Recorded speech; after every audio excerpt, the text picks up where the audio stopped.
ETF index mutual funds నేర్చుకుని stock మార్కెట్లో రాణించాలనుకుంటున్నారా? వెంటనే ఈ నెంబర్కి కాల్ చేయండి. నమస్తే రమ్మగారు. నమస్తే జీ. రమ్మగారు, ప్రతిరోజు మనం చాలా పనులు చేస్తూ ఉంటాం. మనం చేసే ప్రతి పని మనకు నచ్చుతుంది, కరెక్టే అనుకుంటాం కూడాను. కానీ కొన్ని సందర్భాల్లో చాలా గర్వంగా ఫీల్ అవుతాం. బా, ఇది కదా పని అంటే, నేను చేశాను అని. ఇలా ప్రతిరోజు అలాంటి సందర్భం రావాలా?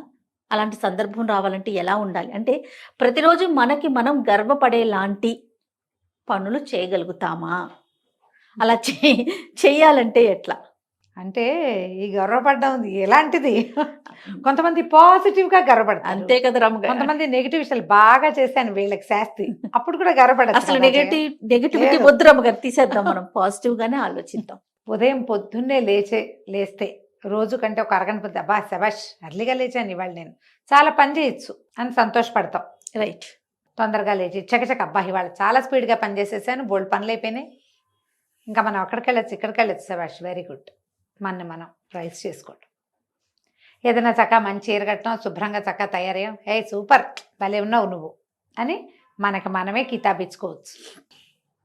ఇన్ టైం ప్రాపర్గా పనిచేసినప్పుడు మనం శబాష్ అనుకోవచ్చు. ఇంట్లో గొడవ రాకుండా ప్రశాంతంగా ఉంచగలిగినప్పుడు శబాష్ అనుకోవచ్చు. ఓ వంట బాగా కుదిరితే శబాష్ అనుకోవచ్చు. ఓ వర్క్ బాగా చేస్తే శబాష్ అనుకోవచ్చు. టైం ప్రకారం ప్రాపర్గా చక్కగా ఇతరులతోటి పొగడబడేలాంటి అవకాశం వచ్చినప్పుడల్లా మనల్ని మనం శబాష్ అనుకోవచ్చు. చాలా తక్కువ మంది అనుకుంటారు జయ. మనకెప్పుడు కూడా పొగడ్త బయట నుంచి రావాలి. నువ్వు భలే బాగున్నావు అనాలి ఎవరైనా. నీ డ్రెస్ ఎంత బాగుంది, భలే ఉందో, ఈ శారీ ఎక్కడ తెచ్చారు? రామగారి చీరలు మరీ బాగుంటాయి, బాగుంటారు, లేదా బాగా సెలెక్ట్ చేసుకుంటారు. మీ చీర మీకు ఎంత బాగానో సూట్ అయింది. ఇది నాకు నేను అనుకోవటం కంటే ఎవరైనా అంటేనే బాగుంటుంది ఎప్పుడు కూడా. మీరు ఆలోచించండి, అవునా కాదా? ఇది ఎవరికి వాళ్ళకు ఒక క్వశ్చన్. మిమ్మల్ని చూసి మీరు సంతోషిస్తారా? ఇతరులు మెచ్చుకుంటే మీకు సంతోషం కలుగుతుందా? అంటే నేను అడిగింది ఏంటి అంటే రమ్మగారు, నా ఫీల్ సంతోషము శబాష్ కాదు, గర్వపడటం. అంటే వాళ్ళు ఎవరికో ఏదో చేశాను, నా వల్ల ఒకరు ఈ రోజు బాగున్నారు, లేదా ఒకరు చదువుకోగలిగారు, ఒకరికి ఎగ్జామ్ రాశారు, వాళ్ళ లైఫ్ సెటిల్ అయ్యి, ఒక చిన్న విషయం చాలు కదా. అలా నేను అనేది నా ఉద్దేశం అది. ఇప్పుడు ఈ గర్వపడడానికి అంత పెద్ద అచీవ్మెంటే అక్కర్లేదు. చిన్నది వంట బాగా చేసినా కూడా గర్వపడచ్చమ్మా. చిన్నప్పటి నుంచి అంతే నేను.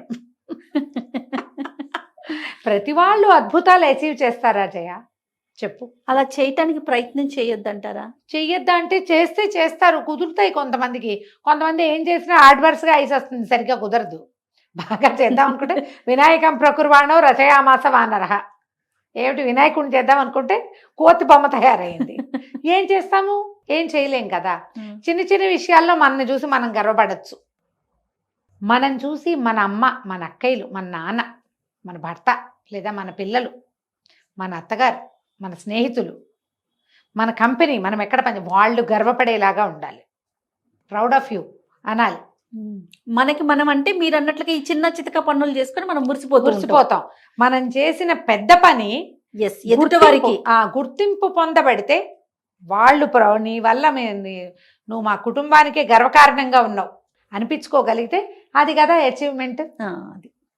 అదే అచీవ్మెంట్. ఈ చిన్న చిన్న వ్యవహారాలు ఉన్నాయి చూడు, ఇవి చాలా అవసరం చేయ. ఒక మనిషి జీవితంలో ముందుకెళ్ళాలంటే చిన్న చిన్న సంతోషాలు, చిన్న ఆనందాలు, సెల్ఫ్ కేర్, తనని తను చూసుకోవటం, తనని తను ప్రైజ్ చేసుకోవటం, నన్ను నేను పొగుడుకోవటం, ఏదైనా అఫెండ్ అయ్యే పరిస్థితి వచ్చినా ఏం కాదు పర్వాలేదు ఇలా జరుగుతూ ఉంటాయి. కానీ మనని మనం కూడా తీసుకుని ముందుకు తీసుకెళ్ళాలి. అప్పుడు మనం గర్వపడే రోజు వస్తుంది ఒకటి. నువ్వు చిన్న చిన్న వాటికి కుదేలైపోతావు, అవతల వాళ్ళ మెప్పు పొందలేకపోతే బాధపడతావు, నుంచుంటావు, ఇక్కడే కూర్చుంటావు, తర్వాత చతికెళ్ళి పెడతావు. మనకు ప్రధానంగా కావాల్సింది ఏంటంటే చిన్న చిన్న విషయాల్లో అయినా మనని మనం సొంతాన్ని సంతోష పెట్టుకోవాలి. ఆత్మసంతృప్తి అంటాం, ఉందా ఆ పదం? ఈ ఆత్మసంతృప్తి వల్ల మనుషులు ఏంటంటే కాన్ఫిడెంట్గా ముందుకెళ్తారు. ఏవో చిన్న చిన్న హెల్ప్లు, సహాయాలు చేస్తారు. మనకే సంతోషంగా పోన్లే వీళ్ళకి ఉపయోగపడ్డాం, వీళ్ళకి సహాయం చేయగలిగాం, వీళ్ళకి ఇన్ టైం కావలసిన సహాయాన్ని అందించగలిగాం, వాళ్ళ సంతోషానికి మనం కారణమయ్యామని మనం ఉప్పొంగిపోయి మనం ఉత్సాహంగా ఉంటే మనం అలాంటివి ఇంకా పెద్దవి చేయగలుగుతాం. ఇప్పుడు అవతల వాళ్ళు మెప్పు కోసమే వెయిట్ చేస్తూ ఉన్నామనుకో, అది దొరకల. కొంతమంది మాట్లాడరు, చాలామంది మగవాళ్ళు వంట బాగుంటే చెప్పరు, బాగుందనరు, బాగుండకపోతే చెప్తారు. ఇంకా ఎప్పటికి నేర్చుకుంటావు అంటారు. ఉప్పు తక్కువైతే నీ జన్మలో ఎప్పుడైనా ఉప్పు సరిగ్గా వేసావా అంటారు. ఇంకొకళ్ళు ఉంటారు, మీ అమ్మ ఇదేనా నేర్పించింది అంటుంటారు. నిమిషానికి ఒకసారి అమ్మలు ఏం నేర్పిస్తున్నారు, ఏం నేర్పిస్తారు, వంట బాగా చేయొద్దు అని ఏ అమ్మాయినా నేర్పిస్తుందా? దీనివల్ల ఏమవుతుంది, ఈ జనము ఎవరైతే దీన్ని ఎదుర్కొంటారో వాళ్ళు కిందకి వెళ్ళిపోతూ ఉంటారు. ఇతరుల పొగడ్త తెగడ్తలకి వెళ్ళకూడదు. మనం సరిగ్గా చేసామా లేదా అనేది మనని మనం పరకాయించి చూసుకోవాలి. మనని చూసి మనం గర్వపడాలి, మనని మనం సంతోష పెట్టుకోవాలి. ఎంతో కొంత, అన్నిటికీ కాదు, ప్రతిదానికి మనమే శభాష్ అనుకోకూడదు. కానీ ఒక జెన్యున్ కాజ్ ఉండాలి కదా, ఒక సరైన విషయం ఉండాలి. దానికి మనం ఇలాంటిది అలవాటు చేసుకుంటే సంతోషపడటం, గర్వపడ్డం. నేను చిన్నప్పటి నుంచి ఇలాగే చేస్తున్నా, సరిగ్గా సరైన పని అని మనని మనం చూసుకుంటూ ఉంటే ఇంకొంచెం బాగా ముందుకెళ్ళగలుగుతాం. దీంట్లో ఇంకొక పాయింట్ ఉందా జయ, మనం ఇతరులను కూడా ఇలాగే మెచ్చుకోవాలి కాదు? ఖచ్చితంగా అండి. కదా, మీరు బాగా చేస్తారు, మా అమ్మాయి బాగా చేసింది, మా పిల్ల ఎంత బాగా కూర చేసిందో, లేదా ఫలానా అమ్మాయి ఎంత బాగా మార్కులు తెచ్చుకుందో. ఓ ఫ్రెండ్ ఆవిడని చూసి మేము చాలా చాలా సంతోషిస్తాం, మా స్నేహితులు వీళ్ళు. ఇది నలుగురు ముందు ప్రైజీగా మాట్లాడటం, పొగడ్తగా మాట్లాడటం ఎక్కువ చేయకూడదు, కానీ అసలు చెయ్యాలి. ఎవరికైనా టానిక్ కదా జయ, 100% రమ్మగారు. అవునా కాదు? మనకి ఏది టానిక్, ఏది బలం, ఎవరి పొగడ్తా వద్దు, మనకి ఏది వద్దు అని అలా వెళ్ళగలమా? సర్వసంగ పరిత్యాగుల్లాగా మనం వెళ్ళలేము. మనకి ఎప్పుడు కూడా పొగడ్త కావాలి, గుర్తింపు కావాలి. పొగడ్త కాకపోతే గుర్తింపు కావాలి. పొగడ్త అంటే కొంచెం ఎక్స్ట్రా చెప్పినట్టుగా అయిపోతుంది. కానీ కనీసం బాగుంది, నువ్వు బాగా చేస్తావు, నీకు తెలుసు, నీకు అన్నీ తెలుసు, నువ్వు చక్కగా తయారవుతావు, పిల్లల్ని బాగా పెంచావు, మీ అబ్బాయి ఎంత బుద్ధిమంతుడమ్మా అంటే ఎంత సంతోషంగా ఉంటుంది. ఇది కావాలి మనకి. అది కొంచెం తీసుకోండి, కొంచెం మిమ్మల్ని మీరు ఇంకొంచెం సంతోష పెట్టుకోండి. అప్పుడు మిమ్మల్ని చూసి మీరే గర్వపడే స్థాయికి మీరు వెళ్ళగలుగుతారు. అప్పుడు ఏమవుతుంది, మా ప్రపంచం అంతా పాజిటివ్గా పోతుంది కాదు? ఖచ్చితంగా కదా. పిల్లలకి ఇవి నేర్పించాలి. నువ్వు అన్ని నీట్గా పెట్టి చూపించు. నువ్వు ఇప్పుడు మనం బలవంతంగా టైం ప్రకారం లేచినట్టుగా, టైం ప్రకారం స్కూల్కి వెళ్ళినట్టు, నీట్ అండ్ టైడీ థింగ్స్ కూడా పిల్లలకి అలవాటు చేయాలి. శుభ్రంగా ఉంచటం, శుభ్రంగా ఉండటం, చక్కగా పనిచేయటం, సరైన పని చేయటం, ఇతరులకి సహాయం చేయటం మంచి విషయాలు కదా. ఇవి ఒక ఏమన్నాలంటే టైం టేబుల్ లాగా కనుక కొన్ని అలవాటు చేస్తే అప్పుడు ప్రపంచం గర్వపడే స్థాయికి పిల్లలు ముందుకెళ్ళగలుగుతారు, మనం గర్వపడే స్థాయికి వెళ్తారు, చుట్టుపక్కల వాళ్ళు కూడా గర్వపడతారు. వాడు తన సొంతం మీద నేను సరైన పని చేశాను అని సంతోషపడి ముందుకెళ్తాడు. అంటే మూలాల నుంచి నేర్పించాలంటారు మీరు. మొదటి నుంచి కావాలి. సడన్గా ఎట్లా వస్తాయి జయ? ఏవైనా సినిమాటిక్గా చూడు, ఏవి రావు. అవి మాట్లాడుకోవటానికి బాగుంటాయి. ఇంకేముంది, నీకు అన్నీ ఉన్నాయి కదా, దేశం గర్వించేలాగా నువ్వు ఏదో ఒకటి చేసేసే, ఏదో ఒకటి అది చేసే, ఇది చేసే, వీళ్ళకి అది ఇచ్చేసే, అవి మాట్లాడుకోవటానికి మాత్రం. కానీ ఆ లక్షణాలు రావాలంటే ముందు నుంచి చెప్పిన ఈ మూలాల నుంచి అనేది మార్పు రావాలి. నేర్పించాలి. ఎవరికైనా సహాయం చేసి వాళ్ళు సంతోషంగా ఉన్నారు చూడు, నీ వల్లే. ఇలాగే ఉండాలి. ఒకరి సంతోషానికి మనం కారణం కావాలి.